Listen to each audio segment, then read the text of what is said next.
بسم اللہ الرحمن الرحیم. آپ دیکھ رہے ہیں YouTube channel overseas production USA اور شکاگو ڈاؤن ٹاؤن سے میں ہوں جبار میں ہوں. آج ہمارے پروگرام کا موضوع گفتگو پاکستان کی صحافت ہے. اس میں بے شمار ایسے صحافی موجود ہیں جو بکاؤ مال ہیں، ضمیر فروش ہیں اور پیسے کی خاطر وہ سب کچھ کرنے کے لیے تیار ہیں. لیکن ان بے شمار میں بہت کم تعداد آٹے میں نمک کی طرح اچھے صحافیوں یا حقیقی صحافیوں کی بھی موجود ہیں جن سے ہم آگاہی حاصل کرتے ہیں. اور خبروں کے بارے میں اگر ہم بات کریں تو خبریں پاکستان کے چینلز پر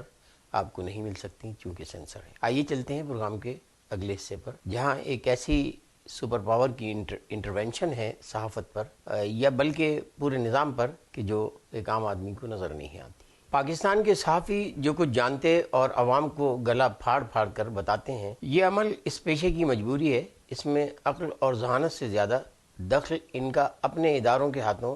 استعمال ہونا ہوتا ہے. ادارے صحافی کی کمزوریوں سے فائدہ اٹھاتے ہیں. مضبوط اعصاب، نڈر اور بے غرض صحافی کو فیس کرنا کرپٹ افراد کے لیے مشکل ہوتا ہے اور اس صحافی کا موت خریدنا منزل ہوتا ہے. اور اس کے بعد کون کسے یاد رکھتا ہے؟ عام فرد کسی ادارے یا کسی واقعے سے متعلق افراد سے جب گفتگو کرتا ہے تو وہ شخص اس کے سوال کا کچھ بھی جواب دے سکتا ہے، مگر جب کوئی صحافی اسی ایشو پر اسی متعلقہ شخص سے کچھ پوچھتا ہے تو اس کے ذہن میں، یعنی اس شخص کے ذہن میں یہ بات نفسیاتی طور پر موجود ہوتی ہے. یہ کسی اخبار یا کسی ٹی وی کی خبر بن سکتی ہے اور یہی وجہ کسی معاشرے کو صحافت کنٹرول کرنے کا سبب بنتی ہے. تمام دنیا کے ادارے اور حکومتیں میڈیا کے افراد کو بہت تھوڑی خبریں دینے کی کوشش کرتے ہیں اور یہ خبریں بھی صحافیوں پر، خاص طور پر پاکستان میں، بہت احسان کر کے دی جاتی ہیں تاکہ یہ احسان مند صحافی وقت پڑنے پر اس کا بدلہ چکائیں. اگرچہ کہ یہ بھی ایک حقیقت ہے کہ نظام مملکت چلانے کے لیے ہر بات عام نہیں کی جا سکتی یا کچھ راز ہوتے ہیں جنہیں پبلک نہیں کیا جا سکتا ہے. اسی طرح کسی ریاست کی خفیہ ایجنسی کے بارے میں ہم اندازہ نہیں لگا سکتے کہ اسے کیا کیا مشکلات پیش آتی ہیں اور وہ کوئی کام کیوں کرتی ہے. آج پاکستان کی جو حالت ہے اس کی وجہ سے عوام کا اعتبار اداروں سے اٹھ چکا ہے. کرپٹ حکمرانوں نے اداروں میں اپنے غلام اور نااہل افراد کی اتنی بھاری تعداد میں بھرتی کر دی ہے کہ وہ تباہ ہو کے رہ گئے ہیں. آج پاکستان میں 4-5 کرپٹ چینلز اور ان کے سارے صحافی ان احسانات کا بدلہ چکاتے نظر آ رہے ہیں. بریکنگ نیوز پر بریکنگ نیوز ایک ایسا کھیل ہے جس کے ذریعے سنسنی پھیلا کر یہ تمام چینل پیسہ کماتے ہیں اور ادارے نااہل صحافی کو اپنے مقصد کے لیے زبردست صحافی بنا دیتے ہیں. ذرا ذہن پر زور ڈالیں کہ ایک خبر جسے کل کوئی حکومت اعلان کر کے بتانا چاہتی ہے یا کوئی ادارہ بتانا چاہتا ہے کہ پیپلز پارٹی PTI یا مسلم لیگ نون پر پابندی لگنے والی ہے، تو اس خبر کو پہلے سے لیک کروا کر اپنے جعلی صحافی کو بتا دیا جاتا ہے اور پھر اس کے چینل کی ریٹنگ یا اس کے پروگرام کی ریٹنگ آسمان پر پہنچ جاتی ہے، جس میں صحافت کا کوئی کمال نہیں ہوتا بلکہ اس میں اس صحافی کی دلالی کا عروج ہوتا ہے. جبکہ اس ایک دن پہلے آنے والی خبر سے عوام میں کسی مزدور، ٹھیکیدار، اسکول ٹیچر، سبزی فروش یا دیہڑی پر کام کرنے والے کا کیا فائدہ ہوتا؟ چاہے یہ خبر 10 دن بعد اسے پتہ چلتی تو اس کی زندگی پر اس کا کیا اثر پڑنا تھا؟ کیا اسے آٹا، چینی، چاول، دال سستی مل جاتی؟ مگر اس صحافی کی شہرت کو بڑھانے کے لیے، جس کا نام آگے چل کر حامد میر، نجم سیٹھی، سلیم صافی، کامران شاہد، طلعت حسین، افتخار اور نہ جانے کتنے بے شمار ان کے نام ہو جاتے ہیں وغیرہ وغیرہ، کہیے کہ بس چھوڑیے ان کی باتیں. اس گورکھ دھندے میں پھنس کر بیچاری عوام یہ کہتی نظر آتی ہے کہ یہ زبردست صحافی ہے، جبکہ اسے در حقیقت کہنا یہ چاہیے کہ ان کے نام کے آگے دلال، حامد میر، فلاں فلاں. چلیے آگے چلتے ہیں. عوام یہ کہتی نظر آتی ہے کہ ان صحافیوں کو پہلے سے پتہ ہوتا ہے اور یہ بڑے پائے کے صحافی ہیں کہ کیا ہونے والا ہے، اور پھر ان صحافیوں کی جانبدار تجزیوں اور من گھڑت و بے بنیاد خبروں سے عوام کو گمراہ کیا جاتا ہے چونکہ ان کی مارکیٹ بن گئی ہے کہ یہ ان احسانات کا بدلہ اپنی چرب زبانی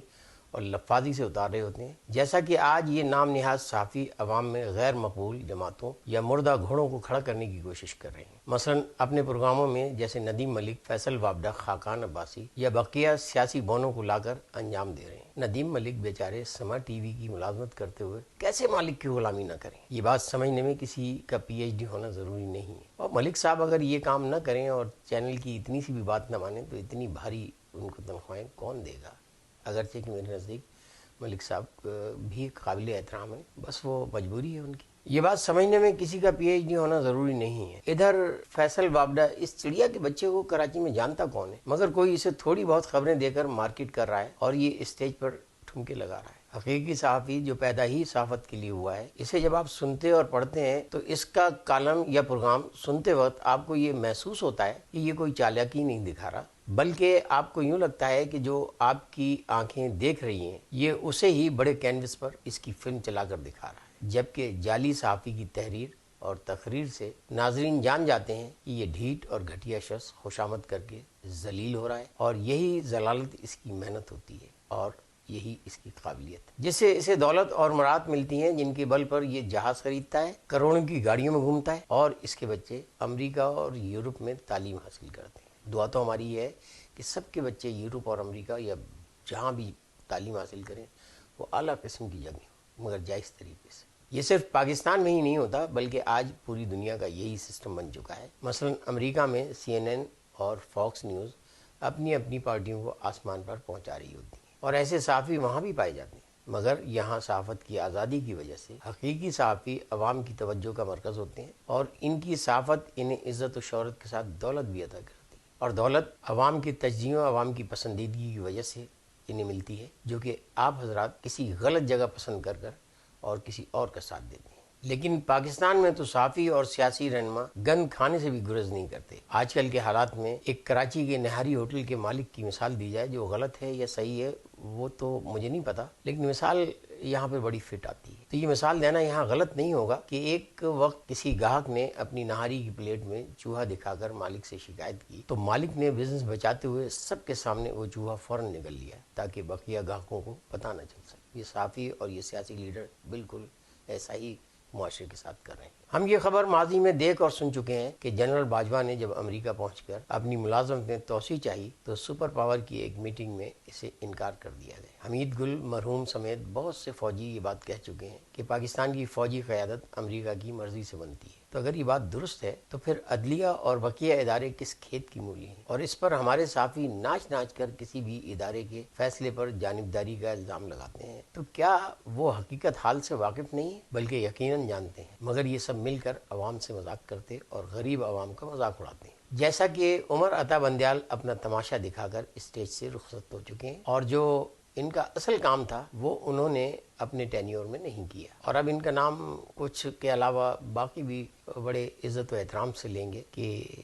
وقت تو ان کا گزر گیا، پوری عمر وہ اچھی بڑی پینشن لیں گے، تمام مراد ان کی موجود ہوں گی، تو جو وقت انہیں اپنے کام کے لیے اور جس وقت انہیں اصل اپنا کام کرنا تھا وہ انہوں نے نہیں کیا۔ یہ سب کٹ پتلی کا تماشا ہے، اور تماشا دکھانے والا پردے کے پیچھے ہے۔ عوام یہ سب کچھ جانتی ہے مگر مجبور ہے۔ ناظرین، میں نے آپ کو کوئی ایسی بات نہیں بتائی جو آپ نہیں جانتے، مگر اصل بات یہ ہے کہ آپ کی سوچ نہیں بدل رہی، اور آپ ان صحافیوں کو ذلیل نہیں کر رہے، جس کی وجہ سے آپ کا یہ رویہ اچھے صحافیوں یا با کردار افراد جو اداروں میں موجود ہیں ان کی ہمت افزائی ہو سکے۔ آپ کا سوال یہ ہوگا کہ ہم کر کیا سکتے ہیں؟ تو عرض یہ ہے کہ آپ یہ تو کر سکتے ہیں کہ کسی شادی بیاہ کی محفل میں یا کسی تقریب میں جہاں جمع ہوتے ہیں ان کے بارے میں وہاں تو یہ بات کر سکتے ہیں، اور ان کے جو پروگرام ہیں ان کا بائیکاٹ کریں۔ آپ دوسرے پروگرام دیکھ لیں، اس کی جگہ ڈرامہ دیکھ لیں، عمر شریف کی کوئی یا معین اختر کا کوئی شو دیکھ لیں پرانا، تو اس میں آپ یہ جو مرغوں کی لڑائی اور جو بھی مرغوں کی بھی ایسی لڑائی کہ جعلی مرغے لڑ رہے ہیں انہیں نہ دیکھیں، اور یہ آپ کا اصل راستہ ہونا چاہیے۔ ناظرین، ان سے ہماری کوئی دشمنی نہیں ہے، اور نہ ہی ان غلط کاموں کی وجہ سے ہمارے رہن سہن یا ہماری زندگی پر یہاں امریکہ میں رہتے ہوئے کوئی فرق پڑ رہا ہے، لیکن دکھ اور افسوس یہ ہوتا ہے کہ ہمارے وہاں